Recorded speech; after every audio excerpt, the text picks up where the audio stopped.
ఇక పెద్దపల్లి రాజన్న నేటి మాట చూసుకుందాం మనం.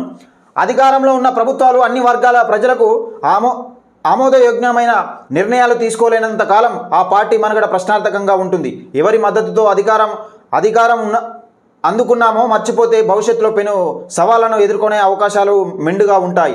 రాజకీయ విమర్శలు ఓ స్థాయికి తగ్గట్టుగానే ఉండాలి. ప్రతిపక్ష పార్టీలను విచ్ఛిన్నం చేసి ప్రత్యర్థుల గొంతు నొక్కాలని చూస్తే ప్రజలే ప్రతిపక్ష పాత్ర పోషిస్తారని ఇప్పటి నాయకులు మర్చిపోతారనుకుంటున్నా.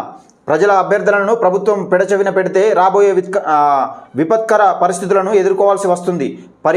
పరిపాలన విధానం ఒంటెద్దు పోకడలతో కాకుండా ప్రజాస్వామ్యాల మీదుగా ప్రయాణం చేస్తే ఆ ప్రభుత్వాల మీద నాయకుల మీద ప్రజలకు నమ్మకం ఏర్పడుతుంది. గౌరవమైన రాజ్యాంగబద్ధ పదవిలో ఉండి సామాన్యుల ప్రతి సమస్యలను జవాబుదారీగాతనంగా వ్యవహరించినప్పుడే ఆ నాయకుడికి చరిత్ర పేజీలో తనకంటూ ఒక పేజీ ఉంటుంది అని పెద్దపల్లి రాజన్న చాలా చక్కటి నేటిమాట. ఏమంటుందంటే అధికారంలో ఉన్నాం కానీ మీ బాధ్యత మరవద్దు.